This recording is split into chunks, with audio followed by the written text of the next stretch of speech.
Cool. All right. So let me kind of get rid of some papers that I know will fall out if I don't. So, all right. Catechism. Tonight we'll be looking again. We're just kind of going over it just for your FYI, just so that you know what the children are involved in and what's going on in their life and what they're learning. Their question of the night is, what is sin? What is sin? That's their question they'll be learning tonight. And their answer will be, sin is any transgression of the law of God. And we've definitely seen that over the course of the last few weeks as we look at Romans. In fact, one of the verses tonight is that they'll learn from is Romans 6:20. For when you were slaves of sin, you were free in regard to righteousness. And then 1 John 3:4 says, everyone who does sin also does lawlessness, and sin is lawlessness. And then adult, if we were doing it, would be, did God leave all mankind to perish in this state of sin and misery? And then, I'm not going to read through all of it, but the bluff is God, having out of his more good pleasures from all eternity, elected some to everlasting life. And then you've got scriptures there that support all that. So anyway, so that's where at catechism, so for tonight. So that takes us to the night. And we're in Romans 4.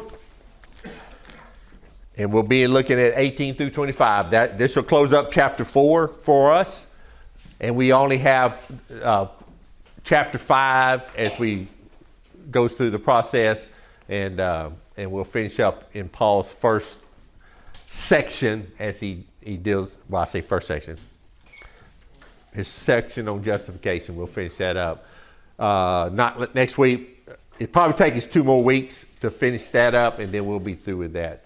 But as we look tonight, we're closing out on 4. We've looked at 4 over the course of the last few weeks.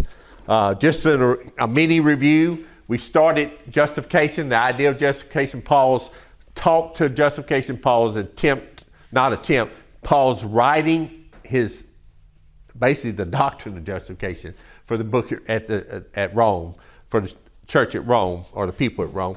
And so he looked at that in 21 through 26, and we talked about the instruction of justification, or the introduction of justification. And we talked about, apart from the law, justification is witnessed by the Old Testament. Justification is provided by God. Justification received by faith, needed by all, declared by God, given by grace, purchased by Jesus, designed by God. So we dwelt on that. And then Paul went on to say that there's 3 from that truth that Paul ascertained that we have no means in which to be boastful. If God did everything, then we have nothing to boast about there. And then Paul talked to the idea that we're all the same. The Jews are not different, are not special. They're not different than the Gentile. We all sin and come short of the glory of God. And so there's no distinction from that. And then he goes on to say that within that idea of justification, law is established. And then in chapter 4 of Romans, we looked at it in 3 sections. Tonight's the last of them. First one was Abraham was not justified by good works, and Abraham was not justified by ceremonial rites. And then tonight we'll be exploring the idea of justified by divine power, not by human effort. So one more time, we'll be looking at Abraham, and Paul using Abraham as our example to come away with the idea that at the end of the day, justification comes from whom? From Jesus, from God. It was God's plan from the get-go. Is there anything we can do? Nope. And we've looked at that. It's grace, not by works, not by ceremonial things. We can't do any special things to make us special. We can't, the Lord's Supper doesn't get us saved. Baptism doesn't get us saved. You said the definition of sin is anything that is against the lawless, of law of God. But that it's missing the mark, and the the major thing is self. It's like, that's like the number one. Idol is idol of self. Mm-hmm. And flesh, that's what it's talking about in the circumcision.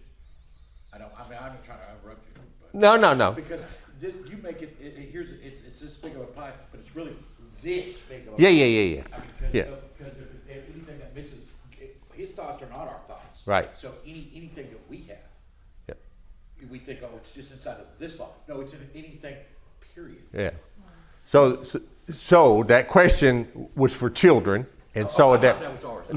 No. That what is sin? That's for the children to start learning the process. To your point, starting here and probably over time grow out to full understanding of sin in relationship to Romans chapter 2, the whole 9 yards. No, you're good.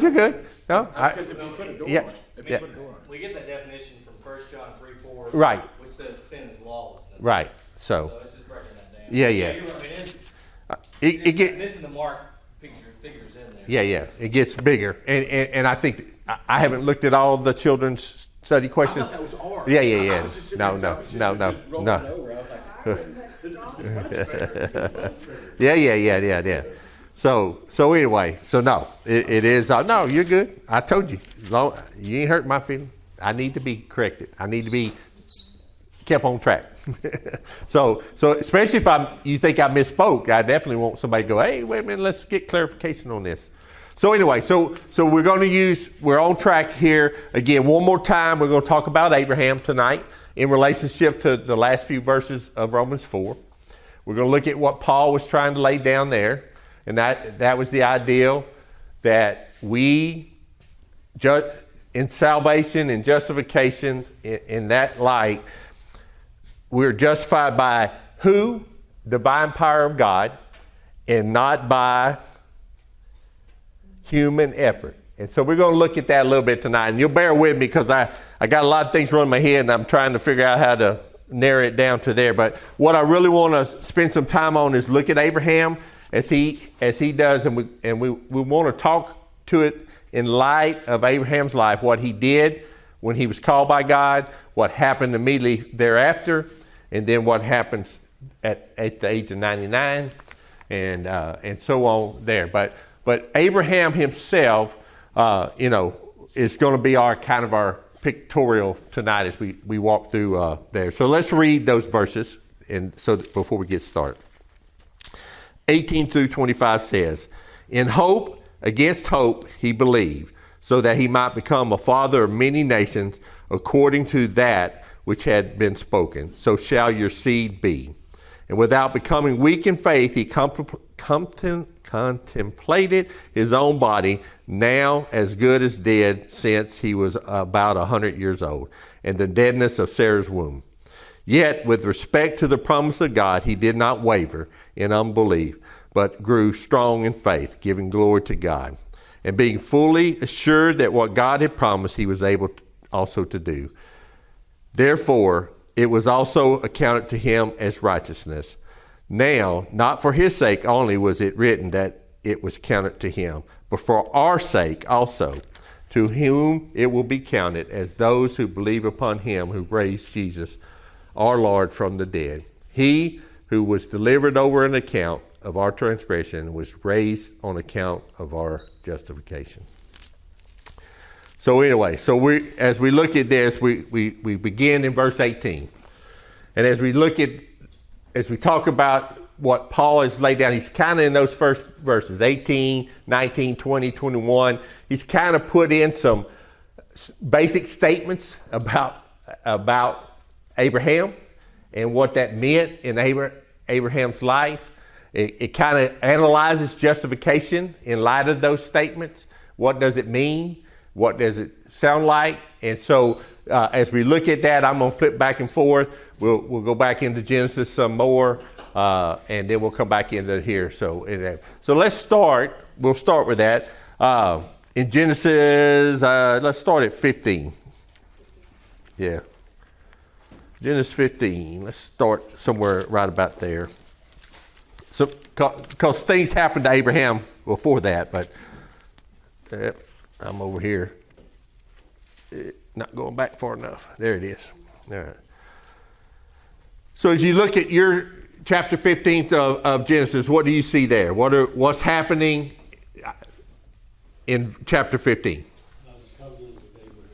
Well, go ahead. Yeah, it's definitely covenant. Him promising Abram the seed, Right. the heir that it's Who- not going to be, yep. that's not going to be Yep. his helper. That's correct. Right. To your seed I have given the land. Yeah. So what's it? So he's making the covenant with Abraham. We talked about it a little bit last week. So in this midst of this, how old did we mention Abraham to be about this time? He was 90 when he got circumcised. Yes. 13 years before that. And he get the original covenant. Yes, came at what, about 75ish, 70, 72, 75 time frame, a year. No. If it was 99 when they got circumcised, it'd be 76, wouldn't it? Yes, because the 9 months for the baby and 13 Yeah, years is how old Yeah. Ishmael was when he got. Right. 13 plus 9. Yep. So 14 years. Yep. Yep. So 99 minus 14, 86. But did God give Abraham the promise before he came back with Ishmael, or Yeah. before Ishmael was born? So, I have a question. Yep. The word Ishmael itself means impatient. Yeah. If he would have been patient and reliant, which Yeah. what the word faith means, yeah, and that's what you're going down my track. Yeah, that's exactly. No, that's exactly. You're going down the track. Ishmael was what? Ishmael was whose solution to the problem? it was him and not Was it Abraham's solution or God's solution? Abraham. It was Abraham's. Well, Sarah to Abraham, but it was a solution not of God. It was not God's solution. Was Ishmael ever determined to be the seed that would be what Abraham? No. Why? Because Abraham and Sarah said, well, God couldn't do it, so we'll help him out. So I'll give him Hagar, and we'll go about it. So that's actually lack of reliance. Well, yeah. Yes. Yeah, and I think it sets up, at least for Paul, it sets up the idea that which one was of God? Isaac. Which one was not of God? He was the human. Of the bondservant. Yes, of the bondservant. So my point, so in that light, we see that Abraham, though I think he still trusted God, thought, oh, I got to give him a little help. Do we not do that sometimes? Is that not sometimes our solution set? But that's the counter. That's the other side of Proverbs 3:5 says, "Lean not upon your on your own Yep, strength, yep. trust in the Lord with all your heart." So if he, when he would have said it, if he would have listened, Yeah. there would have been. Who? Kind of reminds me of the story of a preacher was telling one of the deacons how his car was falling apart and he needed a new car and everything. So about a week later, the deacon went to see the preacher and the preacher said, "Man, I got me a brand new car. I've got this great deal on everything," and telling all about it. And the deacon walks away and said, "I guess he won't need this new car this bought him." Who? Who? So, but the idea here, because if when we go back to verse 18, which we'll go back here in a second, the idea though is, in the midst of all this, and in the midst of God's promise, there was a length of time. Abraham didn't receive the promise from God and then it instantly happened. A lot of time to the 13 years, 14 years for He said, "In my time." Yes, that's exactly right. So, but what I was kind of going after is that somewhere in around about 25-year time frame from Jacob meeting God, knowing God had called him out, to the time that Isaac was actually put on the ground at 100 years old,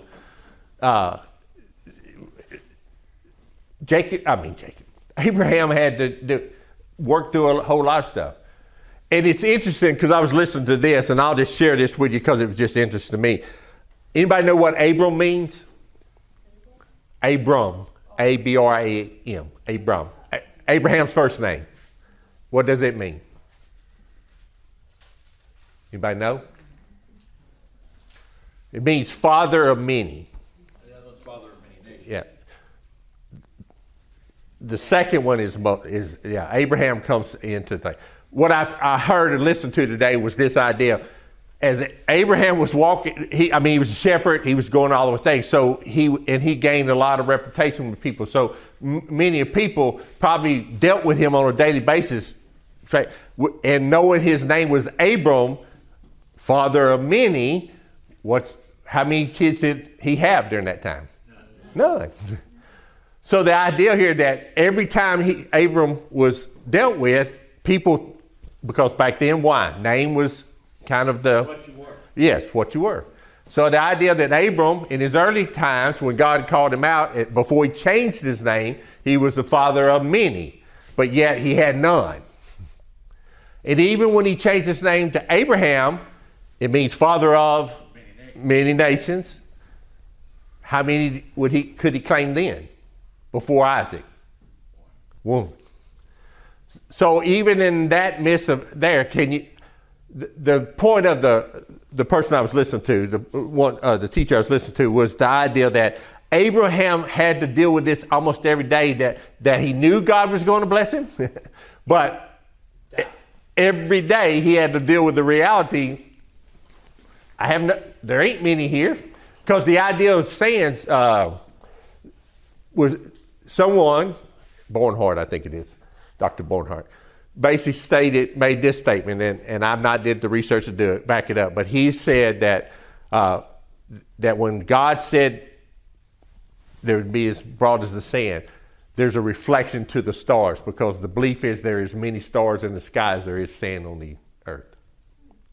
When you look at the whole that God created.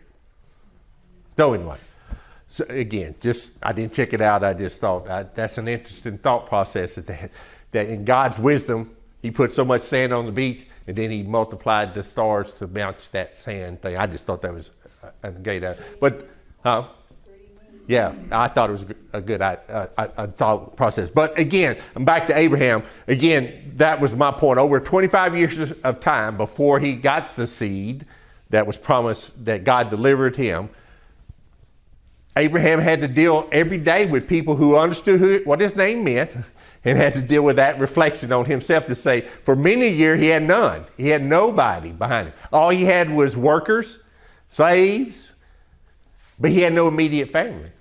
And then once he became Abraham, and him and Sarah concocted the solution they thought was the right solution, Ishmael, then he still only had one, not a multitude of nations, or a multitude of. So when he didn't trust in the Lord with all his heart, and he leaned upon his own understanding, and went with Hagar, it's safe to say that he actually didn't have reliance and faith at that moment. At that moment, yeah. Or like us, yeah. No, he wasn't obedient. That's that. But he thought he could help God out. Because again, that was what I was trying to get down to, is that in our life, how many times have we tried to help God out? We felt like we need to do this, so we said, oh, well, I'll just do that, and not rely any on God, not even though we're kind of aware what God's got us on a path to do, but yet we, to your point, we don't have enough trust to wait out. And not wait out. How many of y'all would be willing to pray for someone for 25 years?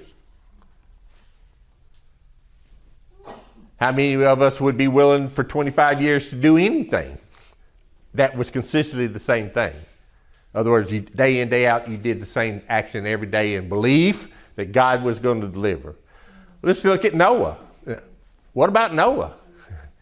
The amazing thing about Noah is God told him to do what? Build an ark. And it never rained. It had never rained in its entire. But that was faith. That was faith. I got it.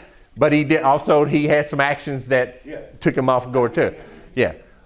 To build an ark. How long did he build that ark? 125 years. Yeah, 125. And when God said, put 2 of each on the ark. I deal with animals every day. I'm telling you, the nightmare that in my head that trying to get 2 of alike on the same boat, all going up the boat, would just be crazy.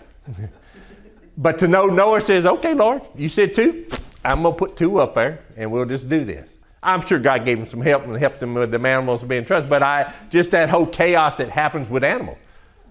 just for me to step in with my cows creates havoc. Even though I'm in there every day. But I step in and poof, they go all crazy. Well, I poke them some, but there. Same with chickens. I go in the same door every day for the chickens, and they all 50 of them go all kind of crazy in the day.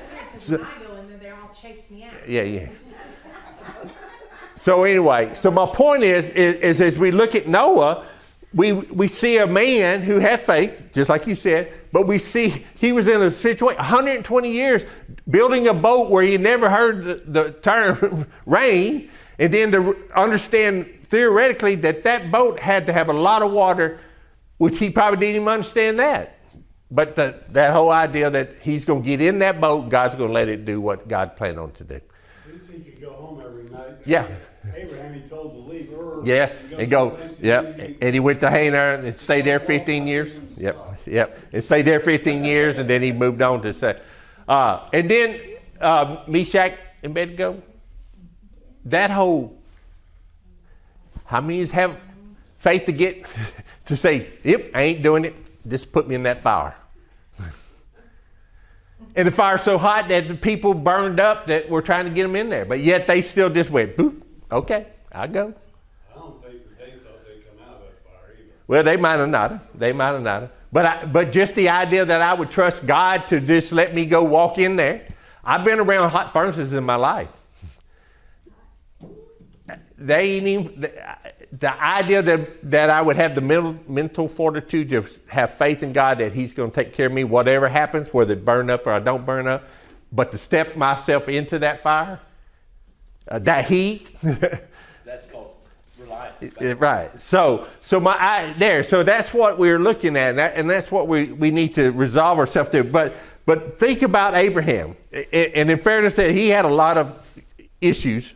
But again, some of them we all would experience. If God told us to do something and he said, just do, He gave us no timeline. He said, in my time, I'll take care of you, but you just do. You just go. Hey, He's there. He says, God says, go. He goes. How many of us have that inkling with God? And we have a resource that we can read that helps us be better at understanding God's faithfulness. But yet we still won't do that kind of stuff.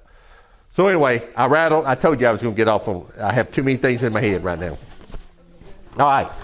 So anyway, let me hook this back up. All right. So let's go back to 18. In hope against hope, he believed. What is Paul saying there? And he's talking about Abraham. So what is Paul saying there? Is that not like an oxymoron? In hope against hope, he believed. So what is hope against hope? What is that? What is hope? When we hope something happens. Well, it's doubt. But what is hope in our life? When we hope for something, what are we doing?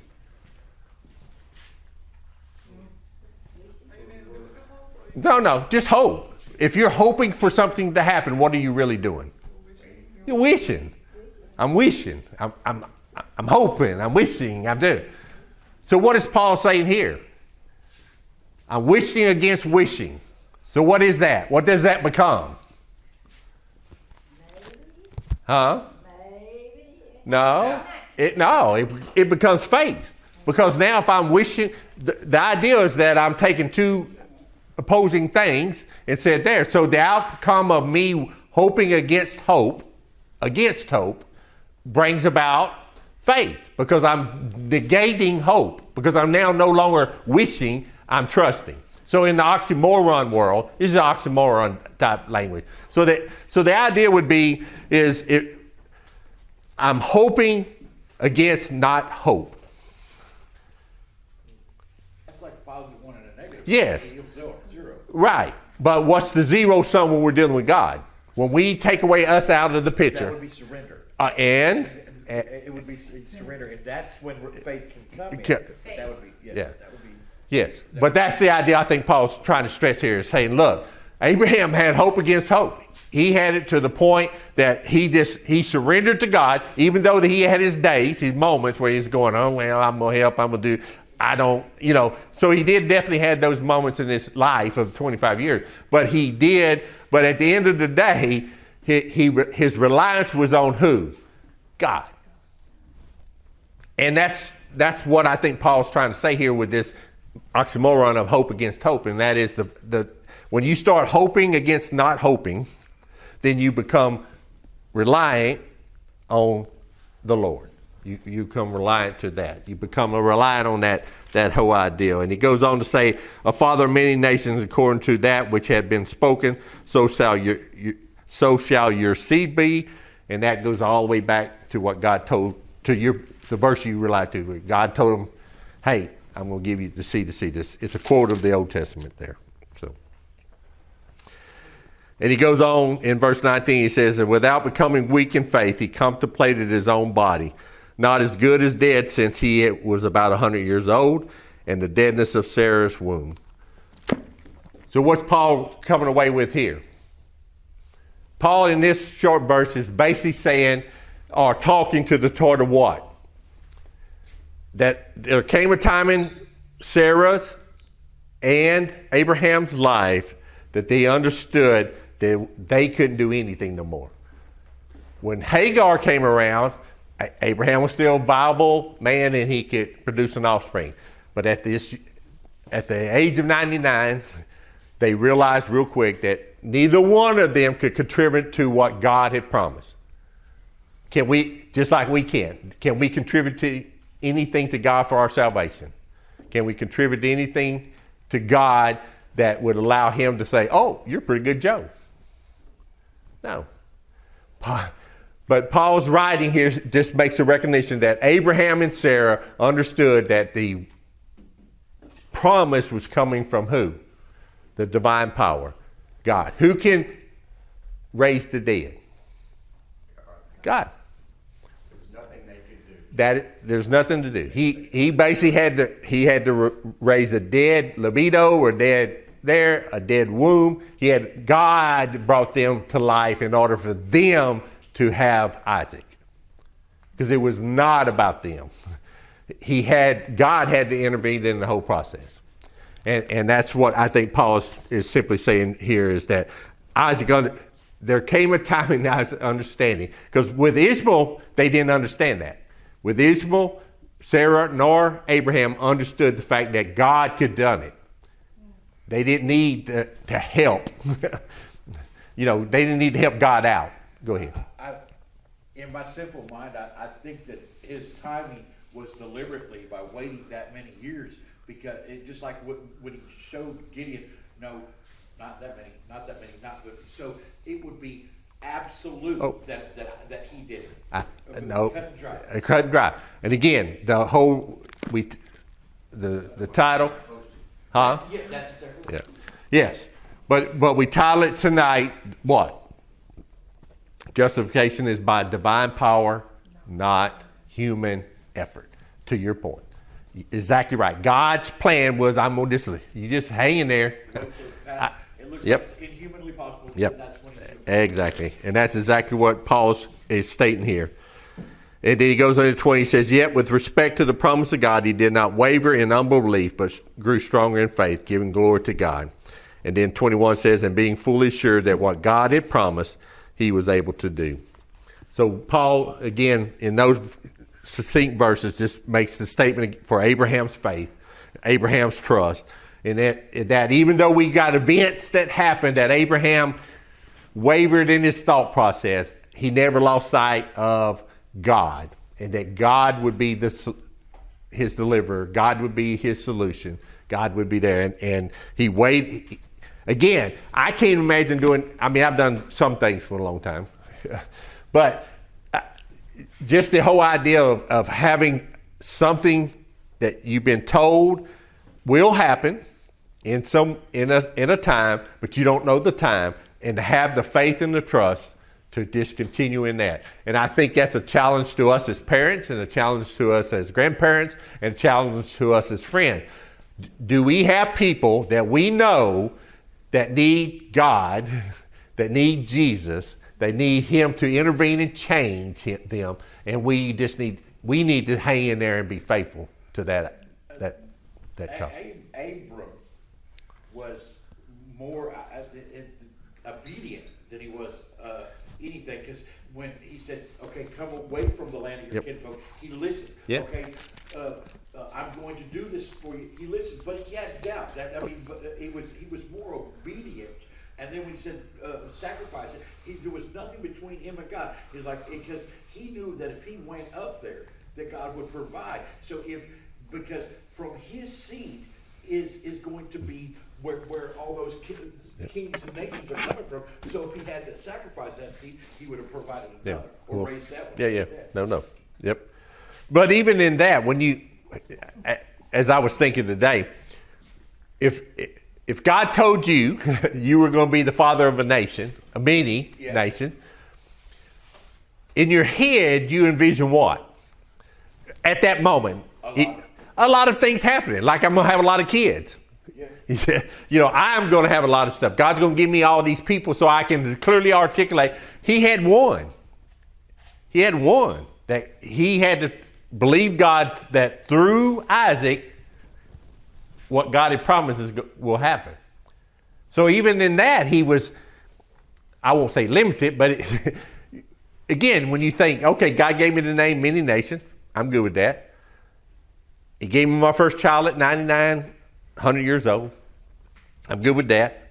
But where are all the other kids? That would be my thought as a guys. Where's all the other nations, no people? Where are they at? I don't see them. Whereas his brother had a many. He saw people around him had daughters and sons and lots of them and grandchildren. And I mean, all this abounding happening. But in Abraham's life, he had to understand, trust God to say, look, he gave me one, and through that one, God's going to do what God's got to do. He didn't say he's going to have a bunch of kids. No. He said have a lot of descendants. Now, again, our father of multi-nation, you're correct. But in your head, or at least in my simple head, when I hear that thought, I'm thinking there's going to be a few more than one that's going to give me the end result. You know what I'm saying? It took 3 or 2 girls to have 4 boys, grandson. But if I'm just saying that's just my thought process. But you're right. That's exactly right. God didn't say you would have a bunch of kids run around. He just said through you will be the father of my nation, my people. You'll be there. So you're right, brother. Yeah. So anyway, so we see all that and we look at all that and we come to verse 22.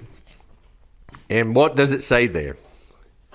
It basically answers the question. Therefore, it was also counted to him as righteousness. So all that Paul had just laid down in those previous thoughts, in those verses, it comes to one solutional set.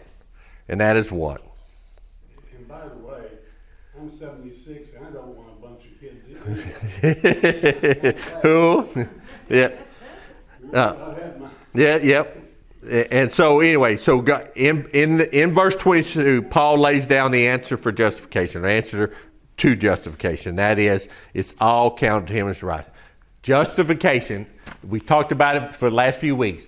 At the end of the day, God, through Jesus Christ, has imparted his justification on us at the acceptance there. The only righteousness that we can be counted on is what? The righteousness of Christ.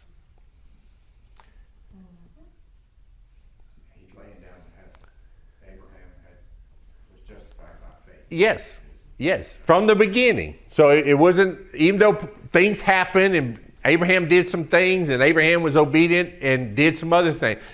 But when God chose him and said his faith, his belief, his trust is accounted as righteous to him, God imputed that righteousness on him. On there.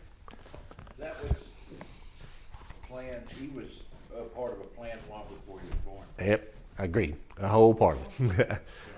Yeah, that's my thought. God